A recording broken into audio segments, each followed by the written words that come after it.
and welcome to Talk Black. I'm Brittany Leaphart. Black news stories flooded social media timelines and headline news outlets across the nation, so let's get right to it. California is the latest state to have a law enforcement agency take the life of yet another unarmed Black man. On Tuesday, 38-year-old Alfred Olango was shot and killed by police in El Cajon, a city near San Diego. Olango's sister reportedly called police to get help for her brother, who was behaving erratically behind a restaurant at the Broadway Village Shopping Center. Police arrived and shot Olango less than a minute upon arriving on the scene. Almost immediately after the shooting, protesters gathered to show support for the Olango family and seek answers to yet another untimely death. On Friday, at the urging of family members and community leaders, authorities released 2 videos of the shooting.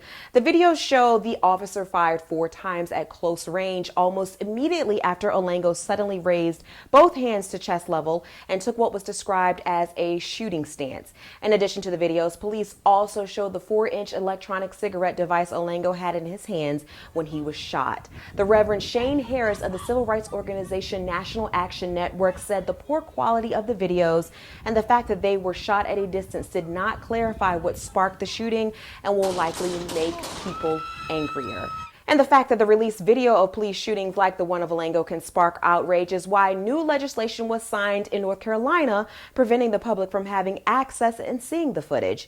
In a CNN interview, North Carolina Governor Pat McCrory said the law is about respecting the public, respecting the family, and also respecting the constitutional rights of the officers involved. He also said he feels it will balance public trust with the rights and safety of police officers and will provide balance to the facts surrounding the case. This law seems more about respecting the officer than the family and the community because in almost all the cases, the families and community raise very public demands to release shooting videos. It sounds like the North Carolina government is trying to avoid officers being tried in the court of public opinion, which we need because it leads to arrest and convictions. Without the threat of the actual footage ever going public, how will we ever know what truly happened? 9-year-old Zianna Oliphant of Charlotte, North Carolina did not plan to be the voice of an entire city, but that is exactly what she became when she gave a tearful testimony to the Charlotte City Council. The young girl gave the testimony to the council in response to the shooting death of Keith Scott. In a stirring and emotionally profound speech, the fearless 4th grader made a plea to end police brutality against African Americans. Take a look.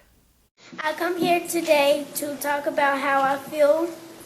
And I feel like that we are treated differently than other people, and I don't like how we're treated, and just because of our color doesn't mean anything to me. We are Black people, and we shouldn't have to feel like this. We shouldn't have to protest because y'all are treating us wrong. We do this because we need to and have rights. It's a shame that our fathers and mothers are killed and we can't even see them anymore. That's right. It's a shame that we have to go to the graveyard and bury them. And we have tears, and we shouldn't have tears. We need our fathers and mothers to be by our side. On Tuesday night, Pastors Creflo and Taffy Dollar held a town hall meeting at their church, World Changers Church International in College Park, Georgia, to address concerns surrounding police brutality. The meeting was comprised of a panel of law enforcement officials and state and local elected officials who all sought to answer attendee questions on what can be done to stop police brutality against the African American community.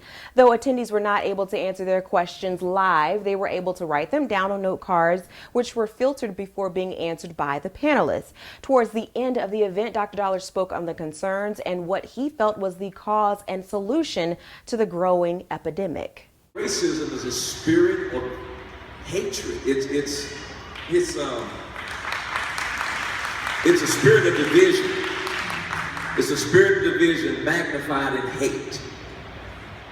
And it is an issue, and it is going to get progressively worse if we don't deal with the spirit of division. Now, the Black Lives Matter movement, I commend those young people. At least they're trying to do something. But you can't continue to march carrying anger. You now have to march carrying a plan. There is no effective, successful movement in history that has ever taken place in this country without the involvement of the church and without the involvement of God Almighty. And the churches have got to come together with the mayors, with the legal system, with mental health, with education, and we got to get a plan together so when these young people march, they can march with a plan, and the church doesn't need to be silent because silence is violence. With all the black men and women being killed by police, it would be perfect if our bodies were bulletproof. While that may not be a possibility in the real world, it is most certainly a reality in the world of Marvel Comics. Netflix released all 13 episodes of the latest installment of the Marvel franchise, Luke Cage, on Friday. This show follows an African-American superhero who becomes bulletproof after a science experiment gone wrong. The black bulletproof superhero, don't you just love the sound of that, is played by actor Mike Coulter. The show also stars Alfred Woodard and Mahershala Ali. Be sure to head on over to Netflix to get your binge watching on and show your love and support for the show. Comedian Kevin Hart just made history by breaking a long-standing title previously held by Jerry Seinfeld for almost 10 years. Forbes has released its list for the highest paid comedians of 2016, and Hart was at the top of the list with a cool $87.5 million earned. Seinfeld came in at number 2 with $43.5 million. The comedian's earnings are largely accredited to his rigorous touring schedule. He performed 100 shows in a 12-month period. In addition to touring, he's in a host of movies, filmed some TV commercials with David Beckham for H&M, and stars in BET's The Real Husbands of Hollywood. Also on the list is Dave Chappelle, coming in at number 6 with $13 million. While Hart is breaking records in comedy, actress Vivica Fox is breaking records on the big screen.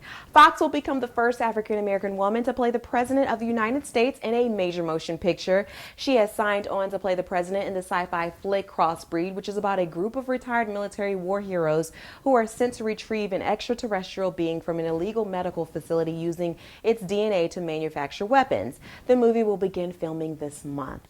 We've all been taught that reading is fundamental, but 11-year-old Marley Diaz took it to a whole nother level. After getting tired of reading books with only white characters, Marley set out to collect and donate 1,000 books that told the stories of women of color. She ended up raising over 1,000 books and brought national attention to the need for melanin in the books our children read. And now, her Black Girl Book Drive has landed her a pretty amazing gig as the editor-in-resident with Elle magazine in New York City. The magazine invited Marley to create a zine for the website, which she says has given her the opportunity to motivate Black girls and all people to use their voice to be positive influences in their communities. What a phenomenal opportunity for a phenomenal young lady.